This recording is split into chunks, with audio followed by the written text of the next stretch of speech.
नमस्कार, जी पंजाब हरियाणा हिमाचल पर आप सभी का स्वागत है। मैं हूं आपके साथ मोनिका ठाकुर। 25 खबर 25 रिपोर्टर के सफर में हम आपको दिन भर की 25 बड़ी खबरें दिखाएंगे, लेकिन शुरुआत करने वाले हैं पंजाब की बड़ी खबरों के साथ।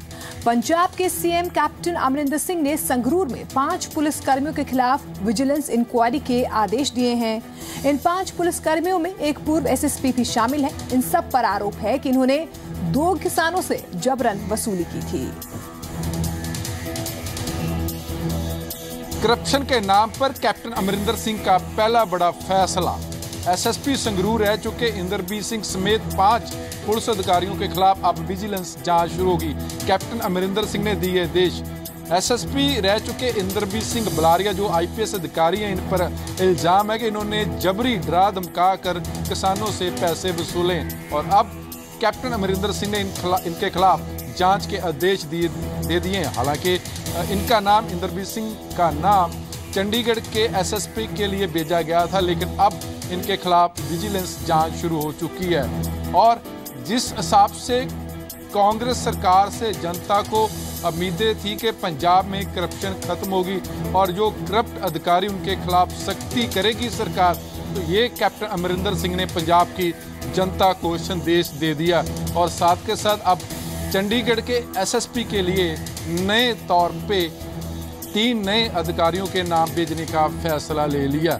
लेकिन कैप्टन अमरिंदर सिंह के इस फैसले का पंजाब की जनता स्वागत कर रही है। जगतार सिंह, जी मीडिया। पंजाब में निवेश बढ़ाने के लिए मुख्यमंत्री कैप्टन अमरिंदर सिंह मुंबई दौरे पर हैं। अपने दौरे के दूसरे दिन कैप्टन ने अनिल अंबानी के साथ साथ अन्य कई बड़े उद्योगपतियों से मुलाकात की। निवेश जुटाने के लिए पंजाब के सीएम कैप्टन अमरिंदर सिंह मुंबई में डेरा डाले हुए हैं।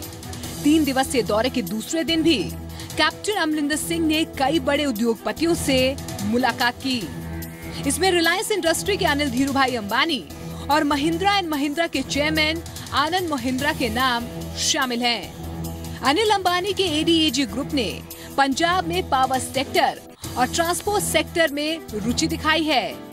साथ ही डिफेंस प्रोजेक्ट सेटअप के लिए जमीन की डिमांड की। कैप्टन अमरिंदर सिंह ने सूबे में ट्रैफिक की समस्या के समाधान के लिए एलिवेटेड मेट्रो के निर्माण की संभावनाएं तलाशने को कहा। इसके अलावा महिंद्रा एंड महिंद्रा ग्रुप के चेयरमैन आनंद महिंद्रा के साथ भी मुख्यमंत्री की मुलाकात बेहद सकारात्मक और जोश भरने वाली रही। आनंद महिंद्रा ने सूबे के अर्बन लोकल बॉडीज के डिजिटाइजेशन और integrated emergency management system dial 100 के सेटअप में रुचि दिखाई है। इसके अलावा sweet potato plant, tourism tractor के साथ कृषि में इस्तेमाल होने वाले आधुनिक उपकरणों के मसले पर भी चर्चा की गई। So he talked about all our sectors, not just tractors, but also Mr. Popley is here who runs Swaraj Tractors. So of course we talked about expansion in the agri-equipment field. We talked about a major project we are interested in for Club Mahindra and tourism. We talked about agri-business. We have a major aeroponics seed potato plant. So सबकी बातें हुई and we are talking about expansion and all of that. There's a new josh in the administration here and we're very optimistic. जबकि Hindustan Unilever ने सूबे में टमाटर production को बढ़ावा देने की मांग की है। साथ ही सरकार को भरोसा दिया कि गार्बेज का इस्तेमाल करके बिजली पैदा करने संबंधी प्रोजेक्ट्स भी लगाए जा सकते हैं। ब्यूरो रिपोर्ट, जी मीडिया। किसानों की कर्ज माफी को लेकर सूबे की सियासत गरमाई हुई है। इस बीच एक बार फिर से सरकार की ओर से जल्द ही किसानों की कर्ज माफी का दावा किया गया।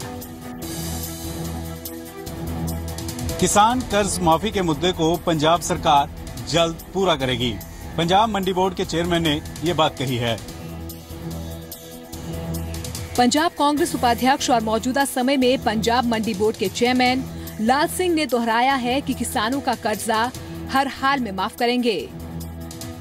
यूपी की सरकार ने यही वादा हाल ही में पूरा कर दिया है, जिसके बाद पंजाब की कैप्टन सरकार से विपक्ष सवाल कर रहा है।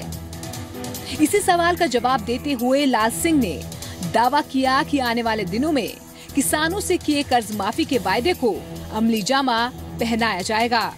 किसान जो सरकार ने जो पार्टी ने लोगों नाल वादे किए है वो सारे अपने हिसाब नाल पूरे होणगे, चाहे करना कर्जा भी होवे चाहे कोई होर गल हो। उधर विपक्षी दल किसानों की कर्ज माफी के मसले पर सरकार का पीछा छोड़ने को राजी नहीं है। केंद्रीय मंत्री और अकाली दल सांसद हरसिमरत कौर बादल का आरोप है कि रोजगार और किसान कर्ज माफी के वायदे पर कैप्टन सरकार आगे बढ़ती नजर नहीं आ रही। वोटां दे वेले निकल के आंदे ने, झूठे सीधे वादे करके लोकां दा विश्वास जित के सरकार बना लेंदे ने, लेकिन सरकार बनाने तो बाद सारे वादियां नूं भुल जांदे, अखबारां ते इन्हां दे ड्रामे सीमित रह जांदे ने। सरकार भले ही किसानों को राहत देने की बात कह रही है, लेकिन विपक्ष इसे हकीकत से कोसों दूर बता रहा है। फतेहगढ़ साहब से हरप्रीत सिंह के साथ पंकज कपाही, जी मीडिया, दिल्ली। पंजाब मंडी बोर्ड के चेयरमैन लाल सिंह खन्ना अनाज मंडी पहुंचे और गेहूं की फसल की खरीद को लेकर संबंधित एजेंसियों और प्रशासनिक अधिकारियों के साथ बैठक की। पंजाब मंडी बोर्ड के चेयरमैन लाल सिंह ने खन्ना मंडी में गेहूं खरीद बंदोबस्त का जायजा लिया। पंजाब मंडी बोर्ड के चेयरमैन की कमान संभाल चुके लाल सिंह एक्शन में हैं। मंडियों में गेहूं की खरीद के मद्देनजर किस तरह के इंतजाम हैं, इसका जायजा लेने के लिए एशिया की सबसे बड़ी अनाज मंडी का दौरा किया, जहां उन्होंने सरकारी खरीद एजेंसियों के अधिकारियों और जिला प्रशासनिक अधिकारियों के साथ समीक्षा बैठक की। लाल सिंह ने मीडिया से मुखातिब होते हुए बताया कि सभी इंतजाम मुकम्मल कर लिए गए हैं। उन्होंने भरोसा दिया कि किसानों को किसी भी तरह की दिक्कत नहीं आएगी। पंजाब मंडी बोर्ड के चेयरमैन का दावा है कि बीते 10 साल में आढ़तियों, किसानों और ट्रांसपोर्टर्स को जिन दिक्कतों से जूझना पड़ा है उन्हें दुरुस्त कर दिया गया है। जो 10 साल च लोगों को खजल खुआरी हुई, आड़तियां नूं हुई, ट्रांसपोर्टरां नूं हुई, खास करके किसानां नूं हुई, वो दोबारा ना आवे साडी कोशिश। जो भी बनते प्रबंध है वो सारे किए हुए हैं, जिथे कमी आवेगी लोग उनको ठीक करांगे, जिथे भी आऊगी करांगे। कुल मिलाकर मंडी बोर्ड के चेयरमैन गेहूं खरीद के मद्देनजर किए गए इंतजामों से संतुष्ट हैं। उन्होंने साफ किया कि किसानों को कोई दिक्कत आती है तो फौरन दूर कर दी जाएगी। पंजाब मंडी बोर्ड के चेयरमैन का दावा है कि सरकार की तरफ से सभी प्रबंध पुख्ता किए गए हैं। खन्ना से हरप्रीत सिंह, जी मीडिया। नशे के खिलाफ पूरे पंजाब में स्वास्थ्य विभाग ने अपनी कमर कस ली है। इसी कड़ी में फिरोजपुर स्वास्थ्य विभाग ने नशा बेचने वाले मेडिकल स्टोर्स के लाइसेंस रद्द कर दिए। पंजाब में उन मेडिकल स्टोरों पर गाज गिरनी शुरू हो गई है जो दवाइयों की आड़ में नशे का धंधा करते हैं। सत्ता में आते ही नशे के खिलाफ बड़े स्तर पर मुहिम छेड़ने वाली कैप्टन सरकार के निर्देशों का ही असर है कि फिरोजपुर में सेहत विभाग ने उन मेडिकल स्टोर्स के लाइसेंस सस्पेंड कर दिए हैं जो नशीली दवाइयां बेचते थे। विभाग ने अपनी कार्रवाई में 30 मेडिकल स्टोर्स के लाइसेंस सस्पेंड की है और इन दुकानों से 9 लाख रुपए की नशीली दवाइयां जब्त की हैं। जो लोग नशे का कारोबार करते हैं और जो लोग ज़्यादा क्वांटिटी में दवाइयाँ मंगवाते हैं और लोगों को बेचते हैं, उन लोगों को हमने दवाइयाँ सीज करके और उनके लाइसेंस सस्पेंड किए हैं। सेहत विभाग के अधिकारी रवि गुप्ता ने साफ कर दिया है कि उन्हें ऊपर से आदेश है कि नशे को पूरी तरह से खत्म करना है। हमें बहुत सख्त हिदायतें आई हैं कि किसी की भी तरह से आप किसी भी तरह से किसी को भी आप मतलब की खुली छूट नहीं दे सकते, मतलब कि आप कह सकते हो कि बिल्कुल ही बंद करना है, इसको हमने बंद ही कराना है। विभाग की कार्रवाई के बाद मेडिकल स्टोर विक्रेताओं में हड़कंप मचा हुआ है। दवाई विक्रेताओं का कहना है कि पर्ची पर डॉक्टर्स जो दवाई लिखते हैं वही दवाई ग्राहक को दी जाती है। मेडिसिन तो बहुत है, उसमें 300-400 की लिस्ट आती है, पर हम जो भी है डॉक्टर की पर्ची के बिना उसको कोई किसी को देते नहीं। कैप्टन सरकार फिरोजपुर और फाजिलका में 80 लाख की नशीली दवाइयां जब्त कर चुकी हैं। गुरदर्शन सिंह संधू, जी मीडिया, फिरोजपुर। पंचायत चुनाव को लेकर पंजाब सरकार अब हरियाणा के नक्शे कदम पर चल रही है। पंजाब के ग्रामीण विकास मंत्री ने कहा कि सरपंच कम से कम 10वीं पास होना चाहिए। इस मसले पर जनता क्या सोचती है, देखते हैं जीरकपुर से पुनीत परिंजा की एक खास रिपोर्ट। हरियाणा के तर्ज पर पंजाब में भी जो सरपंच हैं वो 10वीं पास होना जो है वो आने वाले दिनों में अनिवार्य हो जाएगा। इस वक्त मेरे साथ जीरकपुर के लोग मौजूद हैं, उनसे मैं बात करूंगा। सर, हरियाणा की तर्ज पर या पंजाब में भी जो शैक्षणिक योग्यता है सरपंच के इलेक्शन के लिए वो 10वीं पास हो जाएगी, कैसे देखते हैं सरकार के फैसले को? हरियाणा गवर्नमेंट का जो फैसला सीगा बहुत वधिया फैसला सी, सुप्रीम कोर्ट ने इनू जिन्होंने ने एप्रीशिएट किया और इस फैसले के अनुसार जिन्होंने पंचायती राज जी इंस्टीट्यूशन ने वो बहुत स्ट्रोंग होणगियां। पढ़े लिखे अगर 5 सरपंच होणगे तो BDO और सैकटरी जो पंचायत ने अपनी मनमानी नहीं कर सकते। उन्होंने पूरा अगर नॉलेज होए पंचायती राज एक्ट की तो डेमोक्रेसी के लिए जिन्होंने एक बहुत ही वधिया गल ने। जो आप हर फील्ड के जिन्होंने एक पढ़े लिखे इंसान जो भी आप देखते हैं कि वो अगर अगे आ रहा तो वो जिन्होंने जो जोड़े पंच सरपंच आ रहे हैं राजस्थान हरियाणे जिन्होंने उन्होंने बहुत अच्छे जिन्होंने उन्होंने जिन्होंने वो काम काज का जिन्होंने हो रहा है, इस करके बहुत अच्छा कदम है। जब हर एक फील्ड में क्वालिफिकेशन जरूरी है तो पंचायत के लिए भी क्वालिफिकेशन एक मिनिमम निर्धारित करनी चाहिए। पंचायतों में कुछ जो अनपढ़ सरपंच होते हैं उसमें घपले हो जाते हैं। जब बाद में इंक्वायरीज होती हैं तो सरपंच का कहना यही होता है मेरे से तो अफसर ने अंगूठा लगवा लिया था जी। बहुत बढ़िया फैसला है और होना भी चाहिए, ऐसा होना भी चाहिए क्योंकि बहुत ज़रूरी है। अनपढ़ जो होगा वो कोई इतना मायने नहीं रखता है। कम से कम मैट्रिक तो सरपंच होना चाहिए जिसने पूरे गाँव की बागडोर संभाली। जरूरी है, पढ़े लिखे होना आज के टाइम में बहुत ज़रूरी हो गया है। अगर पढ़ा लिखा होगा तभी गाँव का सुधार हो जाएगा, अदरवाइज मुश्किल है। जाहिर तौर पर जो यहाँ के लोग हैं, जीरकपुर के जो लोग हैं वो भी यही मानते हैं कि अगर सरपंच पढ़ा लिखा होगा तो ना सिर्फ गांव का विकास होगा बल्कि जो घपले होते हैं, अंगूठा लगवा लिया जाता है अनपढ़ता के नाम पर और बाद में ये सरपंच जो है वो आसानी से कह देते हैं कि हमें पता ही नहीं चला कि किस नाम से अंगूठा लगाया गया था। ये जो घपले होते थे उनमें भी लगाम लगने में आसानी होगी। कैमरा पर्सन प्रमोद के साथ पुनीत मिंजा, जी मीडिया, जीरकपुर। वहीं अमृतसर के लोगों का इस मुद्दे पर क्या कुछ सोचना है, जी मीडिया संवाददाता राजन गोसाई ने उनसे बातचीत की है। हरियाणा सरकार वालों सरपंचा ते पंचा दी सिੱਖਿਅਕ योग्यता मैट्रिक करन दे बाद हुण पंजाब सरकार भी इहदे उत्ते विचार कर रही है कि पंजाब दे सरपंचा ते मैंबर पंचायतां दी सिੱਖਿਅਕ योग्यता मैट्रिक पास जरूर की जाए। ऐसे मुद्दे नूं लैके पंजाब की बात के तहत जी मीडिया की टीम बुरकी बटाली दे विच पहुंची है। इत्थे दे लोकां नूं पुछांगे वो इस फैसले दे उत्ते की सोचदे ने। तुसीं दसो, जिहड़ा पंजाब सरकार भी फैसला कर रही है कि हरियाणा सरकार की तरफ से पंजाब के जिहड़े सरपंच ते मैंबर पंचायत उन्हां दी घट्टो घट्ट सिੱਖਿਅਕ योग्यता जिहड़ी है मैट्रिक होवे, किस तरह लै रहे हो इस फैसले? बिल्कुल जी, असीं इस चीज़ नाल सहमत हाँ। जिहड़ा पंजाब सरकार ने कदम चुक्या है कि जिहड़ा कोई पढ़िया लिखिया आगू होना चाहिए साडा, मैट्रिक अते BA पास होना चाहिए घੱਟ ਤੋਂ घੱਟ अते सुच्ची सोच अते सुचज्जी वाला होना चाहिए, जिहड़ा तुहाडे आउण वाले फ्यूचर नूं अगे लैके जा सके अते तुहाडा भविख सुधर सके। बहुत सुधार होगा क्योंकि जिस तरह सरपंच जिहड़े ने अनपढ़ होंदे ने ते जिहड़े सैकटरी उन्हां को साइन करा के जिस तरह अज तो 5 साल पिछां चल जी, गुरु की बड़ा दे 15 साल काउंसलर रहा बिल्कुल अनपढ़ सी ते ओहदी जिहड़ी पैन सी वो किसी होर कोल सी, इस करके जो पिंड का विकास भी नहीं हो चुका। चंगा काउंसलर होवे, पढ़िया लिखिया होवे, उन्हें पता होवे भी मैं किस तरह विकास करवाना है, ये मैं कैप्टन की सोच के नाल शलाघाजोग कदम है उन्हों का। ये कोई शक वाली गल नहीं कि बहुत सारा फायदा होएगा क्योंकि जे पढ़िया लिखिया सरपंच है जां पंच है वो अपने पिंड के विकास दियां जिन्नियां भी त्रुटियां ने बड़े सुचज्जे बड़े सोहने ढंग दे नाल बड़े दलीलां दे नाल उच्च अधिकारियां नूं दस सकदा ते वो अपनी मंगां मनवा सकदा है। ते जे वो नहीं मनते ते उन्होंने संविधान पढ़ना भी होना चाहिए, कानून पढ़ना चाहिए ते कानूनी कार्रवाई करके उन्होंने को अपने हक ठोक के लै सकदा है। कैप्टन अमरिंदर सिंह की सोच नाल असीं बहुत सहमत हैं जी। इन्हां ने जिहड़ा ये कदम उठाया है क्योंकि लोकतंत्र दे विच लोकां नूं नुमाइंदगी मिलती है ते नुमाइंदगी जिहड़ी साडे नुमाइंदे आ वो पढ़े लिखे होने चाहिए ने।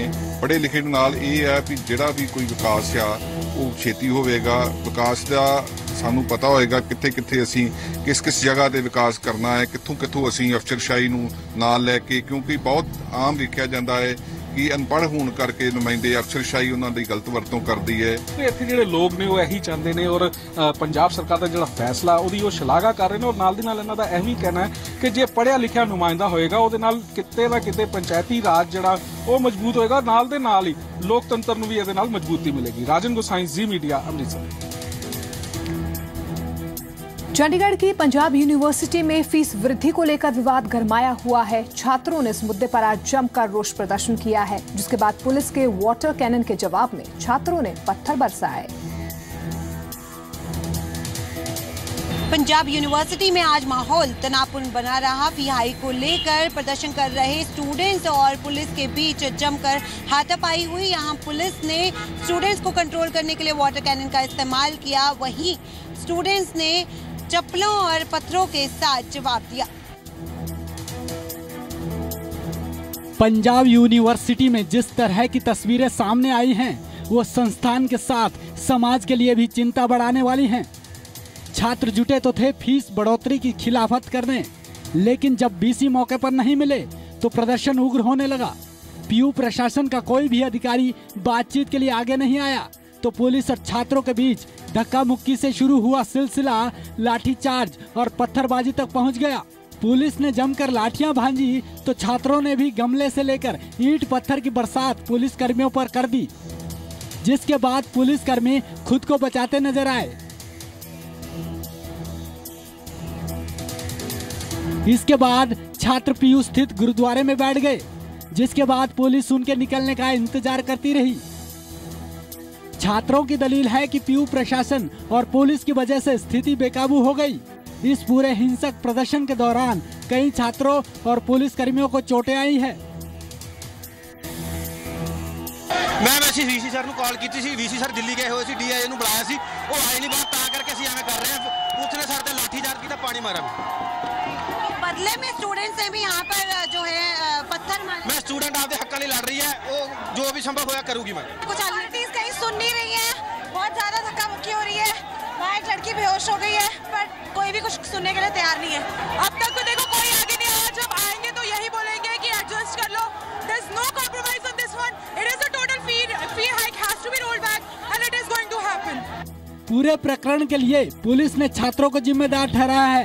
पुलिस का आरोप है कि उन्हें छात्रों से ऐसी उम्मीद नहीं थी। अब देखिए यूनिवर्सिटी में हम ये मान के चलते हैं कि क्रिमिनल्स नहीं है ये लोग, और इनके प्रति हमारी जो सोच रहती है वो काफ़ी इस तरह की रहती है कि इनका कैरियर के ऊपर कोई बात ना आए। काफ़ी समझाने के बावजूद भी इन्होंने इस चीज़ को माना नहीं और उन्होंने फोर्स यूज़ करके और उसको बैरिकेड्स को तोड़ के, और जब पुलिस ने इनको रोकना चाहा तो पुलिस को टारगेट करके और उस पर स्टोन पेल्टिंग की और पुलिस के साथ ज़बरदस्ती की, तो हमारे कई लोगों को चोट लगी है और इस तरह की इन्होंने घटना की है जो कि काफ़ी अच्छी नहीं है। पुलिस और स्टूडेंट्स में हुई हाथापाई में पुलिस कर्मियों के साथ साथ स्टूडेंट्स को भी चोटें आई हैं। पीयू अथॉरिटी का कहना है कि फी हाइक के मसले को लेकर हल निकालने की कोशिश की जा रही है। Nitika Mahesh, BC media, Chandigarh.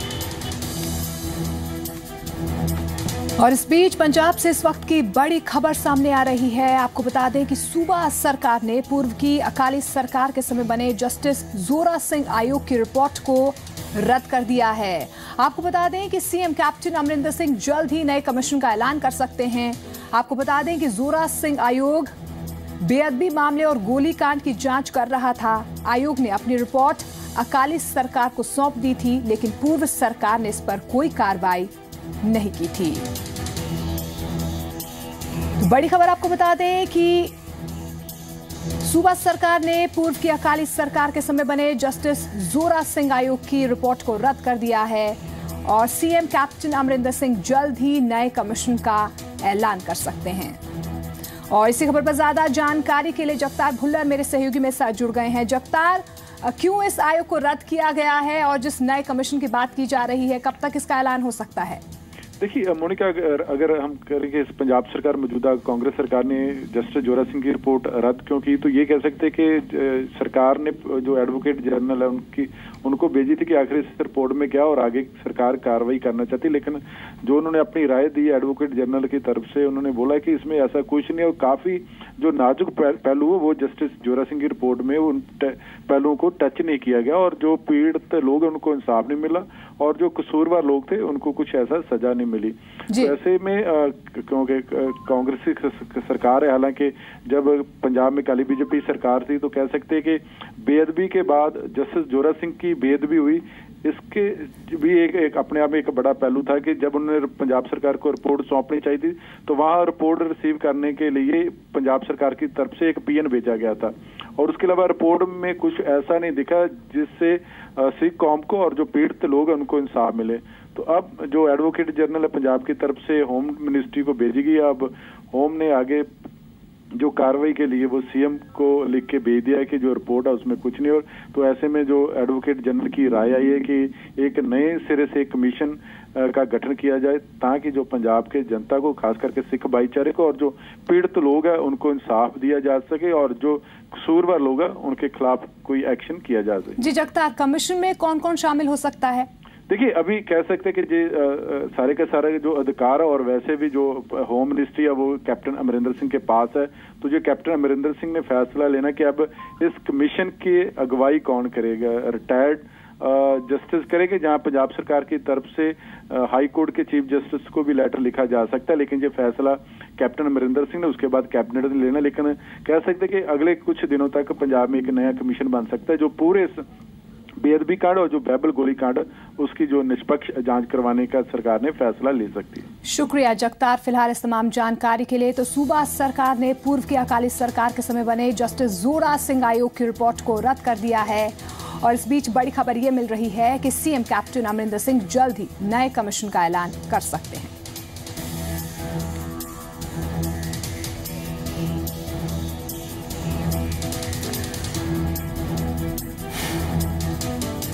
चलिए खबरों में आगे बढ़ते हैं। पाकिस्तान में कुलभूषण जाधव को मौत की सजा सुनाए जाने पर आज संसद में जमकर हंगामा हुआ।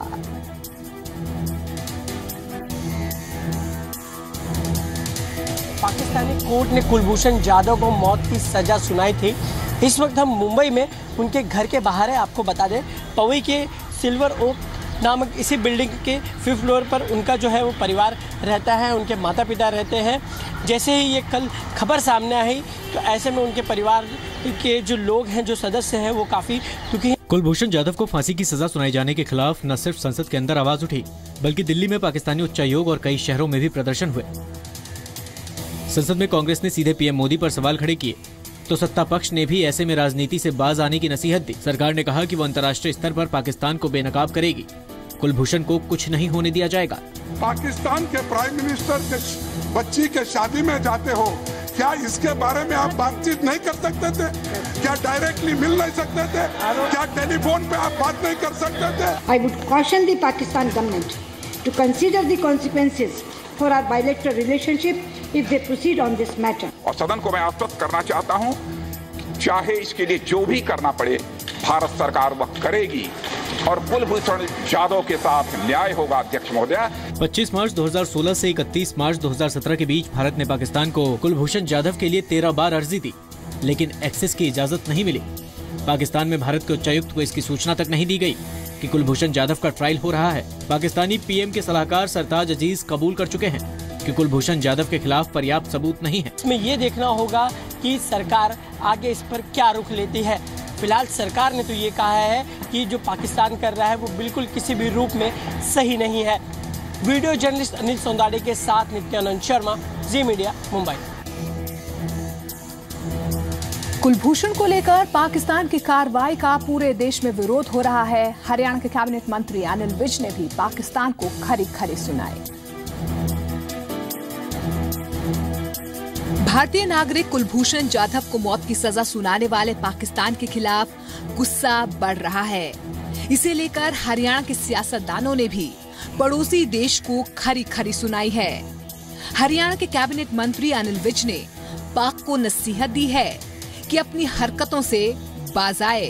विज के मुताबिक पाकिस्तान अगर नहीं माना तो उसे करारा जवाब देने का यही सही समय है। इस प्रकार से अगर ये निम्न स्तर की कूटनीतिक राजनीति करेगा तो इसको इसका अंजाम भुगतना पड़ेगा। सर, लगता है कि अब सही समय है जवाब देने का पाकिस्तान को ऐसी करने के लिए। अगर नहीं सुधरेगा तो बिल्कुल सही समय है। दूसरी तरफ रोहतक से कांग्रेस सांसद दीपेंद्र हुड्डा ने भी पाकिस्तान के कदम को दुश्मनी का संदेश देने वाला करार दिया।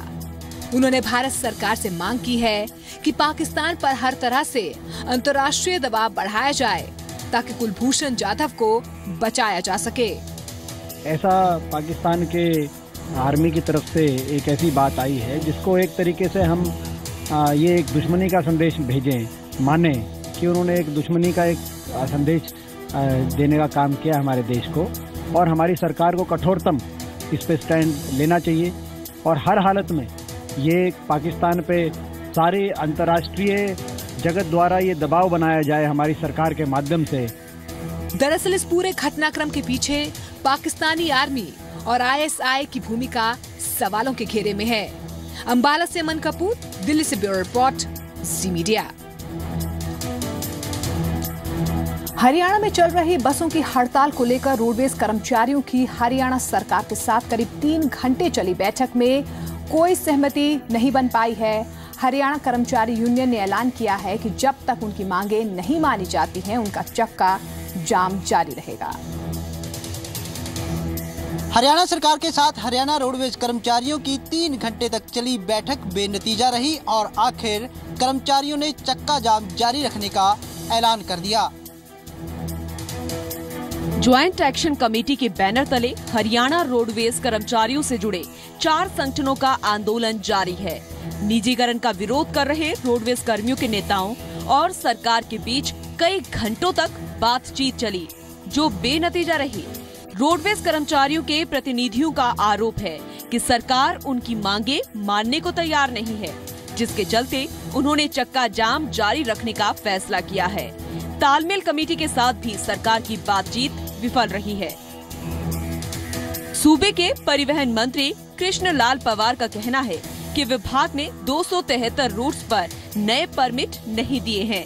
सरकार का तर्क है कि पहले से जारी 853 परमिट पर ही निजी बसें चल रही हैं। सरकार का दावा है कि हड़ताल के चलते कानून व्यवस्था नहीं बिगड़ने दी जाएगी और यात्रियों को भी दिक्कत नहीं आने दी जाएगी। हमने जो तय किया है हम उनके सामने वो बातें रखेंगे और हमें उम्मीद है कि हम इस मामले लेकर जो स्ट्राइक उसको भी ड्रा कराने के लिए हम पूरी कोशिश करेंगे। तो लॉ एंड ऑर्डर खराब ना हो प्रदेश में, इसके लिए निश्चित तौर पर सरकार लॉ एंड ऑर्डर को मेंटेन करे। हालांकि जनता की सुविधा का तर्क देते हुए सरकार अपने फैसले को सही बता रही है, लेकिन इतना जरूर कहा जा सकता है कि चक्का जाम रहने की स्थिति में यात्रियों को परेशानियों से जूझना जरूर पड़ेगा। कुलवीर दीवान, जी मीडिया, चंडीगढ़। गुरुग्राम में प्रशासन और एक्साइज विभाग ने हाईवे के किनारे 500 मीटर के दायरे में बने होटल्स और बार्स का दौरा किया है। इन होटल्स में ambience mall, cyber hub, Oberoi hotel समेत दर्जनों बड़े होटल्स शामिल हैं, जिसके बाद होटल मालिकों में हड़कंप मच गया। इस दौरान ambience mall, cyber hub, Oberoi hotel, wasting hotel समेत दर्जनों स्थानों पर पैमाइश की गई। सुप्रीम कोर्ट के आदेशों को अमली जामा पहनाने की दिशा में साइबर सिटी जिला प्रशासन चुस्ती में नजर आ रहा है। प्रशासन ने हाईवे के 500 मीटर के दायरे में आने वाले पब, बार और होटल्स की पैमाइश की। गुरुग्राम के जिला उपायुक्त के नेतृत्व में एक्साइज विभाग की टीम ने एम्बियंस मॉल से पैमाइश शुरू की। इस दौरान मोटरेबल डिस्टेंस को ध्यान में रखकर सैकड़ों पब, बार और होटल्स की दूरी नापी गई। तो यहाँ का जो नेशनल हाईवे है उसके दोनों तरफ के जो होटल्स हैं जिनको कि अभी तक रिन्यू नहीं किया गया है उनके लाइसेंस को, उनकी नाप तुलाई की जा रही है। क्या उनका डिस्टेंस बनेगा, क्या वो 500 मीटर से बियॉन्ड हैं या वो उनके अंदर हैं। गुरुग्राम में सैकड़ों की तादाद में पब, बार और होटल्स हैं जो 500 मीटर के दायरे में आ रहे थे। ऐसे में जिला प्रशासन की मैपिंग ही होटल, बार और रेस्टोरेंट का भविष्य तय करेगी। जिला प्रशासन का कहना है कि मोटरेबल डिस्टेंस को ध्यान में रखकर ये पैमाइश की गई है। गुरुग्राम से आलोक उपाध्याय, जी मीडिया। आय से अधिक संपत्ति से जुड़े केस में फंसे वीरभद्र सिंह ने विपक्ष को करारा जवाब दिया है। वीरभद्र सिंह ने कहा कि जितना उन्हें तंग किया जाएगा उतनी ही उनकी पब्लिक सपोर्ट बढ़ती जाएगी। आय से अधिक संपत्ति से जुड़े केस का हवाला देकर इस्तीफे की मांग कर रही बीजेपी को वीरभद्र ने करारा जवाब दिया है। आय से ज्यादा संपत्ति के मामले में फंसते दिखाई दे रहे हिमाचल प्रदेश के मुख्यमंत्री वीरभद्र सिंह ने विरोधियों को तल्ख लहजे में जवाब दिया है। अपने खिलाफ हुई कार्रवाई को मुख्यमंत्री ने साजिश करार दिया है और कहा कि बीजेपी अपने मकसद में कामयाब नहीं हो सकेगी। कि गेंद को जितना ज्यादा उछालेंगे ज्यादा उछलता है। वो समझते हैं कि इलेक्शन में वो मुझे जो है इस आरोपों को लगाकर मुझे वो जो है डराएंगे, मैं डरने वाला नहीं हूँ। तो सीएम ने साफ कर दिया है कि वो डरने वाले नहीं हैं, डटकर मुकाबला करेंगे। दरअसल मुख्यमंत्री जानते हैं कि ये साल चुनावी है, लिहाजा उन्होंने इमोशनल कार्ड खेलना भी शुरू कर दिया है। सीएम ने कहा, जितना मुझे तंग किया जाएगा उतनी उनकी पब्लिक सपोर्ट बढ़ती जाएगी। हिमाचल के लोगों को ये जानते हैं and they people Himachal knows me very well. और जितना जो मुझे तंग करेंगे इतना ही जो पब्लिक सपोर्ट है मेरी बढ़ती जाएगी। सीएम को पूरी उम्मीद है कि भोरंज उपचुनाव के नतीजे कांग्रेस के पक्ष में आएंगे। जहाँ तक मेरा प्रश्न है, आई थिंक कांग्रेस कांग्रेस स्थिति बहुत मजबूत है। सीएम ने कानूनी लड़ाई जारी रखने के साथ दावा किया है कि बीजेपी का दाव आगामी चुनाव में उसी के लिए नुकसानदायक होगा। शिमला से मोहित प्रेम शर्मा के साथ संदीप सिंह, जी मीडिया। भोरंज उपचुनाव का फैसला 13 अप्रैल को आना है, लेकिन इससे पहले हिमाचल में सियासी घमासान शुरू हो गया है। बीजेपी और कांग्रेस एक दूसरे पर वार पलटवार करते हुए अपनी अपनी जीत का दावा कर रहे हैं। भोरंज उपचुनाव में जीत का दावा करते हुए हिमाचल कांग्रेस और भाजपा के बड़े धुरंधर आमने सामने हैं। हिमाचल के भोरंज विधानसभा चुनाव के नतीजे 13 अप्रैल को आने हैं। उससे ठीक पहले एक दूसरे पर सियासी दबाव बनाने का खेल शुरू हो चुका है। बीते 27 साल से कांग्रेस इस गढ़ को जीत नहीं पाई है। बावजूद इसके सूबे के सीएम वीरभद्र सिंह भोरंज में कांग्रेस की जीत को लेकर खासे आश्वस्त हैं। उन्होंने ईडी और सीबीआई की कार्रवाई को लेकर भी बीजेपी पर तंज कसा।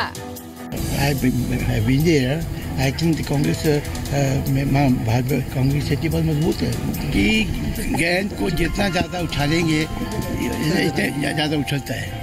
वही समझते हैं कि इलेक्शन में वो मुझे जो है इस आरोपों को लगाकर मुझे वो जो है डराएंगे, मैं डरने वाला नहीं हूँ।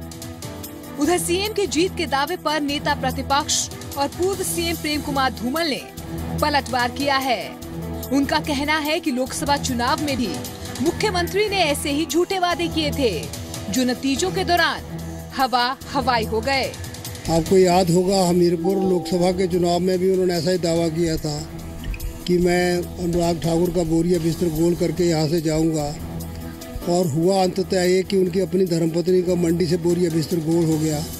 हमीरपुर भी हम जीते, 4 सीटें हम जीते थे, लेकिन तभी वो दावे यही करते थे कि वो जीतने वाले हैं।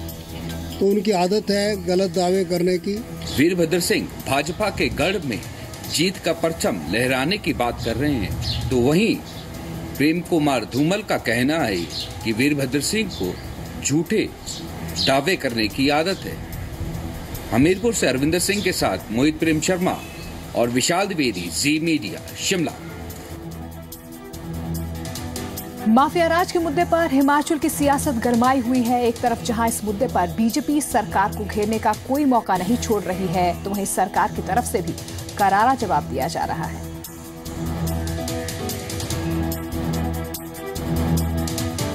ड्रग्स और खनन माफिया के मुद्दे पर हिमाचल प्रदेश की सियासत उबली हुई है। सत्ताधारी कांग्रेस और विपक्ष में बैठी बीजेपी एक दूसरे पर आरोप लगा रही है। इस बार कांग्रेस को बीजेपी पर हमला बोलने का एक बड़ा मुद्दा मिल गया है। कांग्रेस का आरोप है कि पंजाब में 7 करोड़ की ड्रग्स के साथ जो योगेश राय पकड़ा गया है, उसका संबंध बीजेपी से है। कांग्रेस के आरोप पर बीजेपी ने जवाब दिया है कि मंजू राय, उनका बेटा जो योगेश राय जो है, वो 7 करोड़ की हेरोइन के साथ पंजाब में पकड़ा गया। उनके साथ उनके क्या संबंध रहे हैं? वो भाजपा की पार्षद रही है, भाजपा की उपाध्यक्ष रही है, इसके साथ साथ वो एक डेलीगेट भी रही। भारतीय जनता पार्टी का भी अगर कोई व्यक्ति पकड़ा जाता है तो उसमें भारतीय जनता पार्टी कभी किसी को कांग्रेसियों की तरह छुड़ाने नहीं जाती है कोर्ट में या पुलिस के बीच। तो इसलिए हमारा ये अभियान कोई इसलिए नहीं है जिसमें सिर्फ कांग्रेस के लोग सिलेक्ट हैं। कोई भी व्यक्ति समाज का है, किसी भी उद्दंडतापूर्ण काम में वो लगा हुआ है, तो उसके ऊपर कार्रवाई होनी चाहिए। 12 अप्रैल को बीजेपी माफिया हटाओ प्रदेश बचाओ रैली करने जा रही है, लेकिन कांग्रेस पूछ रही है कि क्या धूमल साहब पार्टी के नेता पर लगे आरोपों के बारे में कुछ बोलेंगे। जबकि सतपाल सत्ती का कहना है कि ड्रग्स, वन और खनन माफिया को सरकार ही संरक्षण देती है। हिमाचल प्रदेश में कांग्रेस पार्टी के मंत्रियों से लेकर के उनके समर्थकों तक सब लोग अवैध खनन, अवैध कटान, शराब के धंधे में, सट्टे बाजार में बिजी हैं और उसको सरकार का संरक्षण मिल रहा है। सरकार उसको संरक्षण ना दे, सबको पकड़े, यही भारतीय जनता पार्टी की डिमांड है। ये तो उल्टी बात हो गई है कि उल्टा चोर जो है वो कोतवाल को डांट रहा है। काम भाजपा के लोग कर रहे हैं और इल्जाम जो है कांग्रेस के ऊपर लगाए जा रहे हैं। 12 अप्रैल को बीजेपी प्रदेश अध्यक्ष के गृह जिले में होने वाली माफिया हटाओ रैली से पहले कांग्रेस ने बीजेपी पर बड़ा सियासी हमला बोला है। राकेश मलिक, जी मीडिया, ऊना। वहीं हिमाचल के कैबिनेट मंत्री मुकेश अग्निहोत्री ने बीजेपी पर बड़ा हमला बोलते हुए कहा कि विपक्ष विधानसभा में सिर्फ नारेबाजी करने का काम करता है। हिमाचल सरकार के मंत्री की दलील है कि विधानसभा चुनाव में हिसाब तो बीजेपी के विधायकों को भी देना पड़ेगा। इन दिनों इस पहाड़ी राज्य में खूब सियासत हो रही है। कांग्रेस और बीजेपी के नेता एक दूसरे पर आरोप जड़ रहे हैं। कैबिनेट मंत्री मुकेश अग्निहोत्री ने बीजेपी पर हमला बोला और कहा कि आगामी विधानसभा चुनाव में प्रदेश की जनता न सिर्फ प्रदेश सरकार के कामकाज बल्कि बीजेपी के विधायकों का रिपोर्ट कार्ड भी मांगेगी। मुकेश अग्निहोत्री ने बीजेपी पर विधानसभा में सिर्फ नारेबाजी करने का आरोप लगाया है। इन्होंने काम किया नहीं 5 साल, ना ये विधानसभा के अंदर गए, विधानसभा के बाहर अंदर इन्होंने सिर्फ नारेबाजी का राजनीति की है। तो अगर जनता हम लोगों से रिजल्ट कार्ड पूछेगी कि हमने क्या किया है, तो इनसे भी पूछेगी कि इनके एमएलए ने क्या किया है। कैबिनेट मंत्री मुकेश अग्निहोत्री बीजेपी विधायकों से उनके कार्यकाल का हिसाब मांग रहे हैं, तो वहीं नैना देवी से बीजेपी के विधायक रणधीर शर्मा प्रदेश सरकार में सदन में जनहित से जुड़े मुद्दों से भागने का आरोप लगा रहे हैं। जिन मुद्दों पर चर्चा चाहते हैं उन मुद्दों पर सत्ता पक्ष चर्चा अलाउ नहीं करता। अध्यक्ष महोदय के माध्यम से उन पर चर्चाएं कराने से इनकार कर दी जाता है। फिर विपक्षी दल होने के नाते हमारे पास कोई और चारा नहीं बनता। वॉकआउट करना, नारेबाजी करना, ये हमारा अधिकार है। सत्ता पक्ष और विपक्ष एक दूसरे पर आरोप प्रत्यारोप लगाने से बाज नहीं आ रहे, जिसका हिसाब जनता विधानसभा चुनाव में जरूर करेगी। विजय भारद्वाज, जी मीडिया, बिलासपुर। नगर निगम की ओर से शिमला के रिज मैदान पर एक बुक कैफे खोला गया है, जिसका संचालन अलग अलग जेलों में बंद कैदी करेंगे। शिमला में स्थापित किए गए बुक कैफे का संचालन हिमाचल की अलग अलग जेलों के कैदी ही करेंगे।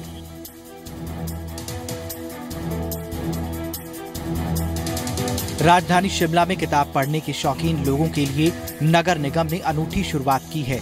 ऐतिहासिक रिज मैदान पर एक बुक कैफे खोला गया है। कैफे में आप पंडित जवाहरलाल नेहरू से लेकर एपीजे अब्दुल कलाम तक के जीवन से जुड़ी किताबें पढ़ सकेंगे। इस कैफे की खास बात ये है कि यहाँ प्रदेश की जेलों में कैदियों की तरफ से तैयार किए गए स्वादिष्ट फूड आइटम्स को भी जगह दी गई है, जो वाजिब दाम पर यहाँ पहुँचने वाले आम लोगों और सैलानियों के लिए उपलब्ध होंगे। बुक कैफे के शुभारंभ के मौके पर सूबे के सीएम वीरभद्र सिंह खास तौर पर पहुंचे। उन्होंने कैदियों को समाज की मुख्य धारा में लाने की इस कोशिश को जमकर सराहा। This is a very innovative idea of the municipal corporation and Department of Tourism। और इसमें जो शिमला के अंदर फैसिलिटीज हैं उसमें एक क्वांटम जंप होगा। Society should not reject them, उनको मौका देना चाहिए सोसाइटी के साथ मिंगल करने का। मैं समझता हूँ यहाँ पर जो लोग आएंगे एक नया फील महसूस करने के लिए हमने यहाँ पर किया। और बेस्ट पार्ट इसका ये है कि जो हमारे जेल के इनमेट्स हैं, जो सुधार गृह में हमारे हैं, क्योंकि आज पूरा सिस्टम जो है चेंज है। लोकतंत्र के अंदर हर व्यक्ति को जो है सुधरने का जो है एक अवसर प्रदान होना चाहिए। मैं समझता हूँ इसमें इन लोगों का भी बहुत बड़ा योगदान है। सीएम वीरभद्र सिंह के मुताबिक इस तरह की पहल से कैदियों की सोच में सकारात्मक बदलाव आएगा और उन्हें रोजगार का अवसर भी मिलेगा। मोहित प्रेम शर्मा, जी मीडिया, शिमला। पीएम मोदी ने बीजेपी पार्लियामेंट्री बोर्ड की बैठक में आज सांसदों को हनुमान मंत्र दिया। प्रधानमंत्री ने सांसदों से कहा कि 5 राज्यों के चुनाव से बीजेपी के पक्ष में माहौल बढ़ा है, लेकिन हमें और काम करने की जरूरत है। आज बीजेपी पार्लियामेंट्री पार्टी की बैठक हुई। हनुमान जयंती के मौके पर पीएम मोदी ने सांसदों को हनुमान मंत्र दिया। प्रधानमंत्री नरेंद्र मोदी ने बीजेपी के सांसदों से कहा है कि वो हनुमान जी की भूमिका में आ जाएं। पीएम ने कहा कि जिस तरह से हनुमान जी ने कभी कुछ लिया नहीं, सिर्फ दिया। पीएम ने कहा कि जिस तरह लक्ष्मण के मूर्छित होने पर हनुमान जड़ी बूटी लेने चले गए, उसी तरह आप भी किसी निर्देश का इंतजार किए बिना सरकार के कामकाज को जनता तक ले जाएं। ये पहला मौका नहीं है जब प्रधानमंत्री ने बीजेपी के सांसदों को सलाह दी हो। प्रधानमंत्री सभी सांसदों से कह चुके हैं कि वो एक गांव गोद ले और उन गांवों को जल्द से जल्द कैशलेस बनाने की कोशिश करें। कल ही एनडीए की बैठक में ये प्रस्ताव पास किया गया था कि 2019 का चुनाव भी मोदी के नेतृत्व में लड़ा जाएगा। पीएम के आज के आदेशों में इस तैयारी की झलक भी दिखी। कैमरा पर्सन सुशील कुमार के साथ संजीत खन्ना, जी मीडिया। पहले सीएम केजरीवाल के निशाने पर पीएम मोदी होते थे, लेकिन पंजाब और गोवा में मिली हार ने केजरीवाल को बदल दिया है। केजरीवाल अब मोदी से नहीं, बीजेपी नेता विजेंद्र गुप्ता से मुकाबला कर रहे हैं। आम आदमी पार्टी की तरफ से एक पोस्टर लगाया गया जिसकी हेडिंग थी एमसीडी की कमान किसको, और तस्वीर थी अरविंद केजरीवाल की और विजेंद्र गुप्ता की।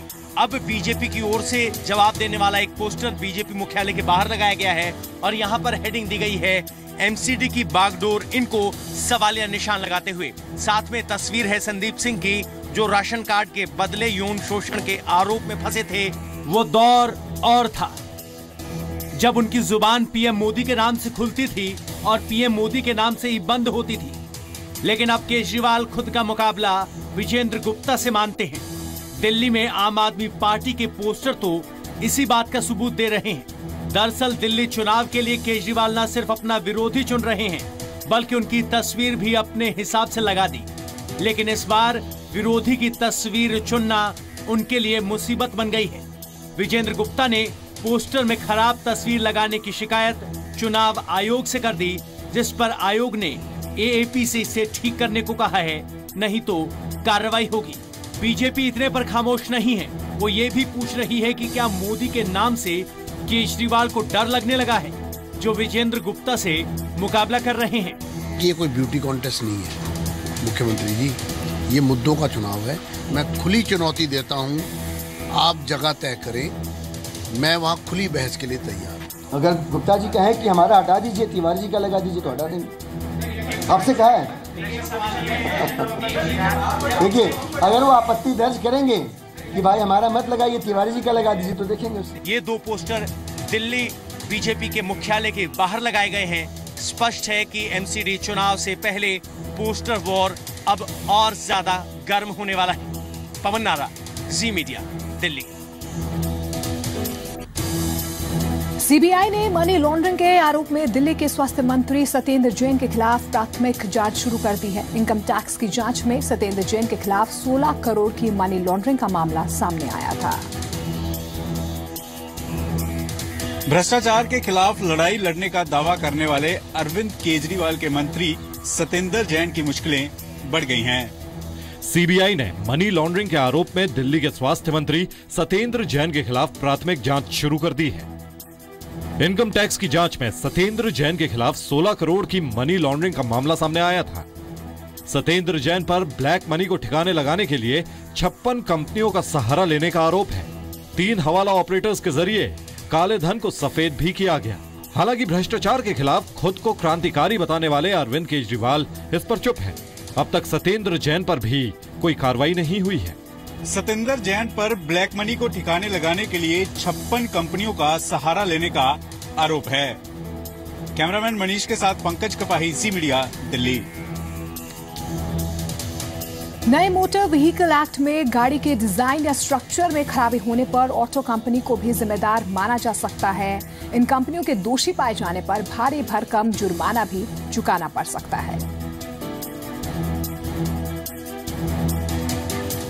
मोटर व्हीकल अमेंडमेंट एक्ट में ऑटो कंपनियों की जिम्मेदारी भी तय की गई है, यानी कि संदेश साफ है कि किसी भी शर्त पर दुर्घटनाएं कम होनी चाहिए। सड़क दुर्घटना के लिए मुख्य तौर पर सारी जिम्मेदारी ड्राइवर की ही मानी जाती है। ज्यादातर मामलों में दुर्घटना की वजह ड्राइवर की लापरवाही हो सकती है, लेकिन कई बार गाड़ियों में अचानक खराबी आने या फिर सड़कों की खराब हालत भी दुर्घटना का कारण बन सकती है। इसी को देखते हुए नए मोटर व्हीकल एक्ट में गाड़ी के डिजाइन या स्ट्रक्चर में खराबी होने पर ऑटो कंपनी को भी जिम्मेदार माना जा सकता है। पार्ट पुर्जों में खराबी की स्थिति में ऑटो पुर्जे बनाने वाली कंपनियां भी इसके दायरे में आ सकती हैं। नए कानून के अमल में आने पर ऑटो कंपनियां किसी भी खामी को नजरअंदाज नहीं कर पाएंगी, बल्कि सक्रियता दिखाते हुए खामी वाली गाड़ियों को वापस लेना होगा। यही नहीं, अगर सड़कों की डिजाइन और कंस्ट्रक्शन में खामी है तो उसके ठेकेदारों की भी जवाबदेही होगी। नए मोटर व्हीकल एक्ट में कई और भी बातें हैं जो पहले के मुकाबले आम लोगों के लिए जिंदगी आसान और सुरक्षित बनाएंगी।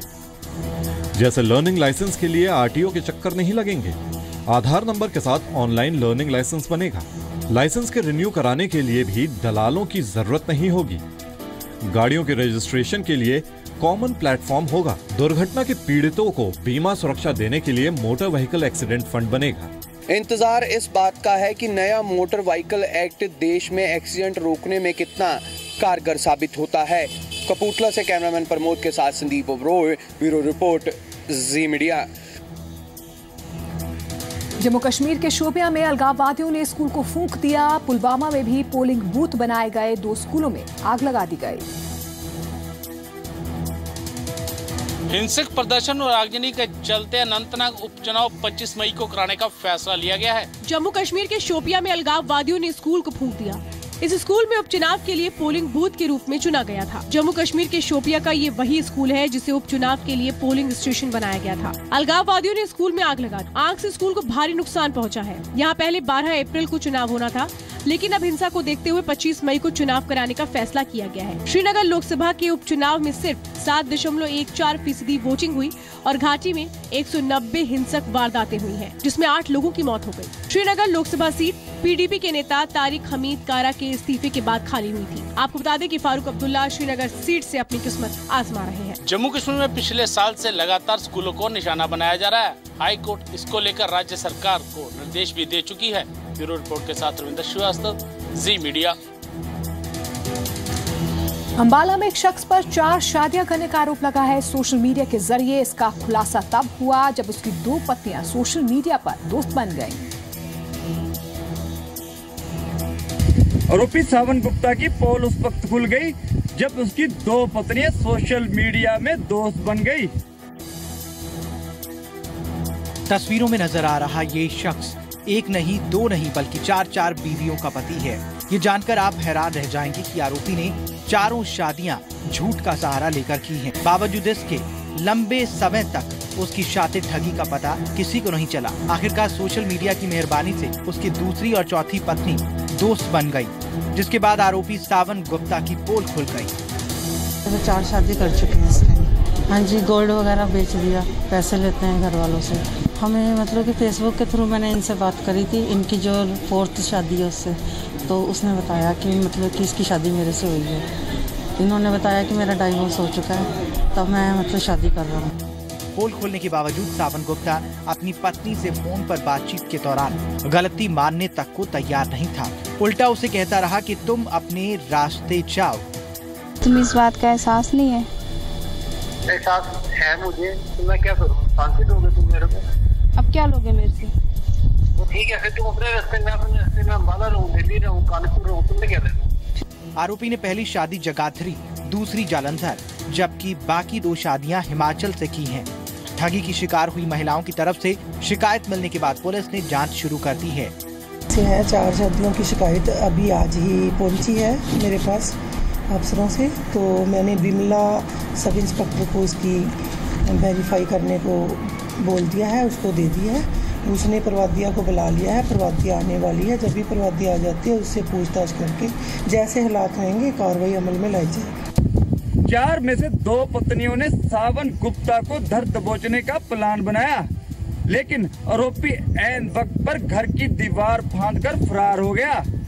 अंबाला से अमन कपूर के साथ कमरजीत सिंह विरक, जी मीडिया। नॉर्दर्न रेलवे के कर्मचारी की पेंटिंग न सिर्फ समाज को संदेश देती है बल्कि लोगों को जागरूक करने का भी काम कर रही है। इस अनूठी सोच के पीछे रेलवे के ही एक कर्मचारी हैं जिन्हें खुद पेंटिंग का शौक है। इस अद्भुत कलाकारी के जरिए समाज में फैली कुरीतियों के खिलाफ हल्ला बोला जा रहा है। देश के उन वीर सपूतों को याद किया जा रहा है जिन्होंने कुर्बानी देकर देश को आजाद करवाया। इस कलाकारी के जरिए नशे के दलदल में फंस चुकी आज की युवा पीढ़ी को आजादी के इन मतवालों के बारे में बताने की कोशिश की जा रही है। तस्वीरें गुरु नगरी अमृतसर के नॉर्दर्न रेलवे मेंस यूनियन की इंजीनियरिंग ब्रांच के दफ्तर की हैं। ਇਹਦੇ ਵਿੱਚ ਸਟਾਰਟ ਤੇ ਅਸੀਂ ਸ਼ਹੀਦ ਆਜਮ ਸਰਦਾਰ ਭਗਤ ਸਿੰਘ ਜੀ ਤੋਂ ਕੀਤੀ ਹੈ ਕਿ ਉਹਨਾਂ ਤੋਂ ਤੇ ਪੂਰਾ ਆਲ ਇੰਡੀਆ ਲਈ ਵਰਲਡ ਇੰਸਪਾਇਰ ਹੈ ਤੇ ਸਾਡੀ ਖਾਸ ਕਰਕੇ ਜਿਹੜੀ ਸਾਡੀ ਯੂਨੀਅਨ ਹੈ ਨਾਰਦਰਨ ਰੇਲਵੇ ਮੈਨ ਯੂਨੀਅਨ ਉਹ ਇਹਨਾਂ ਦੇ ਦੱਸੇ ਹੋਏ ਰਸਤਿਆਂ ਤੇ ਚੱਲਦੀ ਹੈ। ਸਟਾਰਟ ਇੱਥੋਂ ਕਰਨ ਤੋਂ ਬਾਅਦ ਉਸ ਤੋਂ ਬਾਅਦ ਨਸ਼ਿਆਂ ਦੇ ਉੱਤੇ ਹੈ, पर्यावरण ਦੇ ਉੱਤੇ ਹੈ कि साढ़े ट्रैकमैन है, साढ़ा स्टाफ है, ट्रैक पे काम करता है। इस कलाकारी के जरिए पर्यावरण और जल संरक्षण का भी संदेश दिया गया है। आज की युवा पीढ़ी को ये बताने की कोशिश की गई है कि नशा इंसानी जिंदगी के लिए बेहद खतरनाक है। खास करके नशा के उत्ते ये मेरे पिछले पासे तुसीं देख रहे जे ਇਹਦੇ ਉੱਤੇ उन्होंने हर चीज़ कैप्सूल है, टीका है, होर गुटका है, शराब है, पूरा बना के कंसैप्ट एक दिखाया कि ये जे असीं इहदा सेवन करांगे तो उहदा हशर भी मौत के रूप में हो सकता। नशे के खिलाफ जागरूकता फैलाने के साथ ही लोगों को जल और पर्यावरण संरक्षण के प्रति भी जागरूक किया जा रहा है। अमृतसर से राजन गोसाई, जी मीडिया। और अब जाते जाते देखिए मौसम का हाल। दिल्ली सहित पंजाब और हरियाणा के बड़े शहरों में तापमान में बढ़त का ट्रेंड रफ्तार पकड़ने लगा है। चंडीगढ़ में आज का अधिकतम तापमान 33 डिग्री सेल्सियस नोट किया गया। दिल्ली का अधिकतम तापमान 34 डिग्री सेल्सियस और गुरुग्राम का तापमान 36 डिग्री सेल्सियस दर्ज किया गया। हिसार का अधिकतम तापमान 37 डिग्री सेल्सियस रिकॉर्ड किया गया। अमृतसर में अधिकतम तापमान 34 डिग्री सेल्सियस जबकि लुधियाना और पटियाला में 35 डिग्री सेल्सियस रिकॉर्ड किया गया। बठिंडा का तापमान 36 डिग्री सेल्सियस रिकॉर्ड हुआ। हिमाचल के मनाली में अधिकतम तापमान 16 डिग्री सेल्सियस रहा जबकि शिमला में 20 और धर्मशाला में 23 डिग्री सेल्सियस पारा रिकॉर्ड किया गया। जम्मू कश्मीर की राजधानी श्रीनगर में अधिकतम पारा 21 डिग्री सेल्सियस रिकॉर्ड किया गया। पहाड़ी शहरों में तापमान के रुख में नरमी आई है, हालांकि श्रीनगर के तापमान में बढ़त दर्ज हुई है। ब्यूरो रिपोर्ट के साथ मंजूर पठान, जी मीडिया।